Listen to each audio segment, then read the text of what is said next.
What a lineup we have in the Rogues Gallery tonight. Good evening, I'm Robin Leach. We are live from New York. This is the Television Food Network, and Susan Povich is here. We love you dearly. We love it when you come, but you know why you're here. Because Kate can't be here. Because Kate can't be here. Killer Kate had a little bit of a nerve-wracking experience last night. While I was away, of course, if I'd been here, it wouldn't have happened, but my friend Martin Lewis stood in for me last night, and the entire studio just went up in smoke and flames and fire and everything. So, unfortunately, Katie got a little burned last night from flying fat, I guess, was what it was. Seated in the gallery this evening, in our visitors' gallery, is an extraordinary young man who we've come to know and love over the months that the Television Food Network has been on the air. Like Cher, he is the owner of only one name. Like Roseanne, he is the owner of only one name. His name is Baz. Just what happens to an aging rock and roller who has to give up singing to pursue his ambitions to become a television talk show host? We'll find out a little later in the program when we talk with Baz, who you know has done some rather extraordinary things with food and with people who eat food over the years. We will be back with Baz in a moment. New York City live at this very moment. What a pretty night it is out there. Doesn't it feel so hot? It was so hot in California. Anyway, as you can see, I'm with, I guess aging would be the right word, a former rock and roll star. Well, once a rock and roll star, always a rock and roll star. Can I first of all say what a great honour and privilege it is for you to have me on the show? For me? Yeah, because I don't normally do television, and never basic cable, but because I've heard that your career's on the up, and I thought I might give you a hand up by being on the show and helping the old ratings. Thank you very much indeed for your understanding of the television business. Oh, no problem. It's, why did you, I mean, you know, a couple of months ago we actually showed some footage of your I guess it's a changeover in your career going from rock and roll into cooking. Well, yeah, what it is you can't be a rock and roller forever. I mean, I've done 25 years at the top, but you have thousands of people screaming at you, girls chasing you. You get tired after 25 or 30 years of that. Really? Well, eventually, yeah. So I thought, one day I was sitting in my hotel bed, and I thought, I was switching on the TV late at night, and I thought, what can I do with my life? How can things be more meaningful? And I saw you. And I thought... I wouldn't have thought that was very meaningful. But... Oh, no. It really touched me because I'd thought about going into television, but I thought it was very difficult. And then I saw you and I thought, if he can do it, I can do it. So I thought I'd like a cooking show just like yours, and I can take over from you. This may have been a mistake. Well... On your part. Well, you're not feeling threatened by me, surely, Robin, a man of your stature. No, it's just that I remember that when Cher left her hair in the hairdressing salon, I don't know that she actually intended it for it to go to you. This is not Cher's hair, I'll tell you. It's not Cher's hair. No, it's come from a part of Roseanne, actually, but it's been teased a little bit. Right. Well, one of your first ventures into cooking, we just actually happened to have filmed it. So why don't we just take a look at this brief clip of Baz in action in the kitchen. First of all, you get your spaghetti. Freshly opened cans, mark you. Then, you get a plate, couple of slices of toast, wallop. Put them down there, spaghetti again, on there, like that, dollop it down. But here's the interesting thing. You want it nutritionally balanced, and also to give that colour on the plate, put in a few fresh French fries, straight from McDonald's. Now, you can't enjoy this marvellous gourmet meal that I'm preparing unless you have a really most excellent wine. The one I recommend is this one, the Chablis, which comes in a convenient 4-litre bottle. Now, I'm usually amused by its arrogant bouquet. Thing about it is it's grown on the northern slopes of the factory, which gives it a sort of almost galvanised ferric quality, almost tungsten in its intensity. Let's have a taste. I don't know that you were supposed to have used a corkscrew with that bottle. Ah, well, that was my subtle touch, you see. I'm about subtlety, Robin. I don't know if you understand the concept, but no. I think some things are too obvious, so I like to be subtle there. Yeah? Yeah. How was the Chablis? Chablis is great. It's not as nice as this one. This is a delicious one. This is Steven Seagal.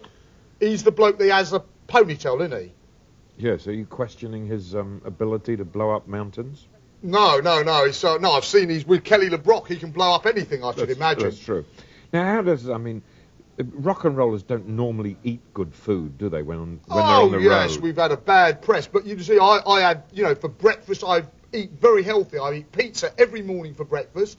That's about 3 o'clock in the afternoon usually, but that's the best time to well, eat that it. explains it, doesn't it? Yeah, it's very healthy stuff. It's a different time clock than the rest of us. Well, yeah, I mean, you know, one gets up about, 3 or 4 in the afternoon, does a few exercises, and goes back to bed, basically. What kind of exercises does an aging rock and roller do? Well, eating mainly. That's one of the things you do. Yeah. But I've recently had this.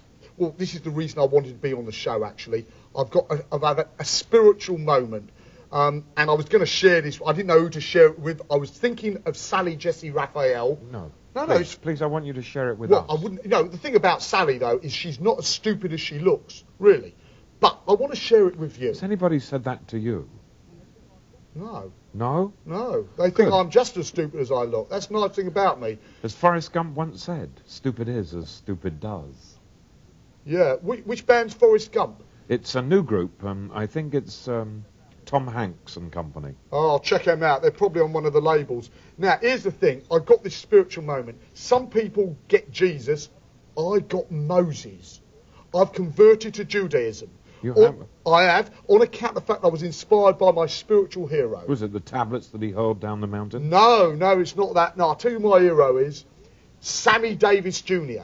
Now, there's a man who was handicapped. He was short, he had one eye, he was black, and he was a friend of Frank Sinatra, which are all things you have to overcome. But on top of that, he went out and became Jewish.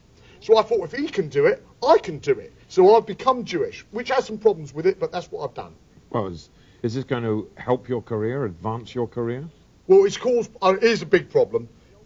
I loved eating bacon. And the old thing, of course, about being Jewish is you're not allowed to eat bacon. So I've been in a clinic, Betty's clinic, to deal with it, Betty Crocker's clinic. And you know what it's like? Well, you remember what it's like when you come off heroin. They give you all this... What do you mean I remember what it's like? No, I mean from talking to people, on your lifestyles of the thing. Oh, yes. Yes. You, when you have heroin, they give you this substitute called methadone. So when you go to Betty Crocker's clinic to get off bacon, they give you this product here, which I have to take occasionally. It's called Bacos. I don't know if it, Betty Crocker's Bacos. And whenever you get a craving for bacon, I don't know, are you feeling a bit peckish at the moment? No. Have you got a bacon taste? Yeah, do it like with me, like this. Watch this, just like this. That's right. Come on.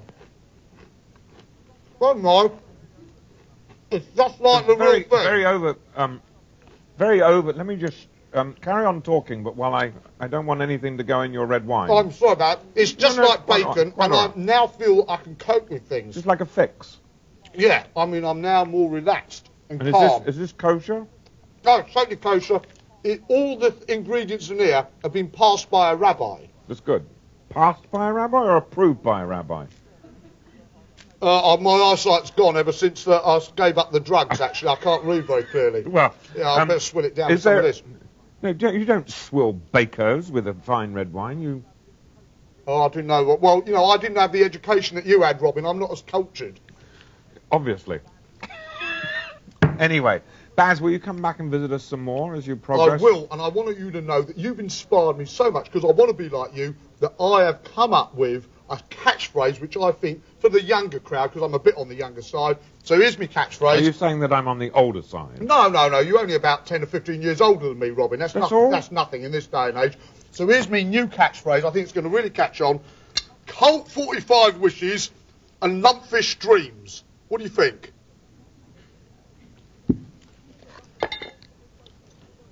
Oh, they're lovely. Do you want some with Bacos? They're very nice. Actually, yes. I mean, why I not? think you should have Why some not? of those with the Bacos. Bacon and lumpfish is exactly what I want in my life.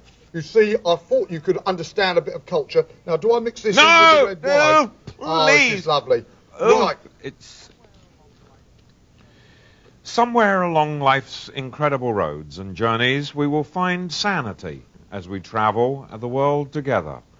Obviously, Baz will not find it, but that's what happens to aging rock and rollers who wish to become television chefs. We wish you well in your search for Nirvana, or Thank you. whatever her name will be. Yeah, well, Nirvana's out of practice it, but I'm going to take over from them, and I'm taking over from you shortly, Robin. But Very thank good. you.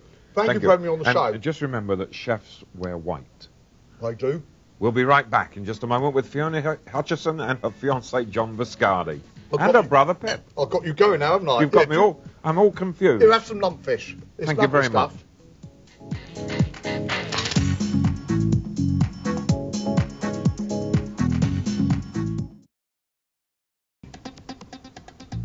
Baz has now joined me, completely recovered from just 10% of his problems, and I thought it would be nice, since he wants to get into television as a would-be chef and a would-be talk show host, if he introduced the three people in the kitchen. Baz. Right, now what do? I just read these names you've written down for me.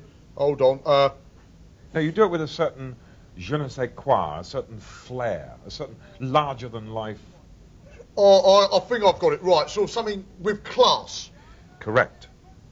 Fiona, Pip and Susan! Is that the sort of thing? Well, it wasn't quite what I had in mind, but it'll certainly do. Fiona, Pip and Susan! Much better. There you go. I love All it. right, we're here.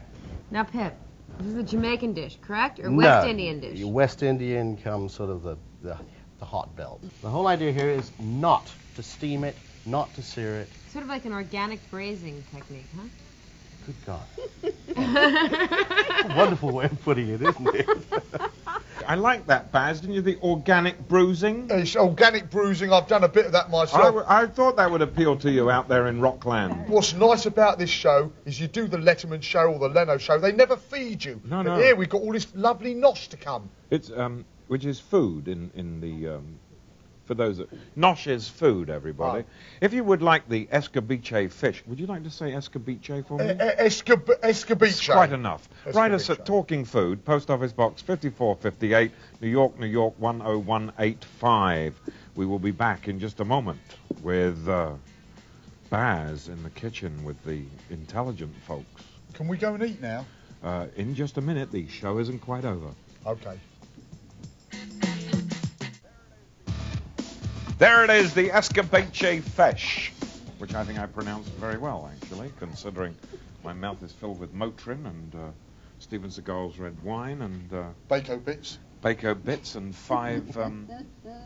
You know, there are glasses. You know these were invented so you pour the wine into this receptacle. Oh, and I then- see. No, the other way round. Oh, I'm sorry, yeah. Right, thank you very much.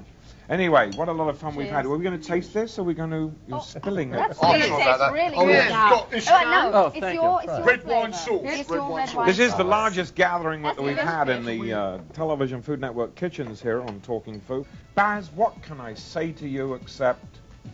Ain't it time for you to go home? No, the night is young. I thought we'd go out partying. Fiona, you want to join All me, right, darling? darling, all Yeah, right, we'll have a darling. nice Join us time. tomorrow night on Talking Food when the Bartling brothers, three hunky romance novel models, teach us the ABCs of hog ranching.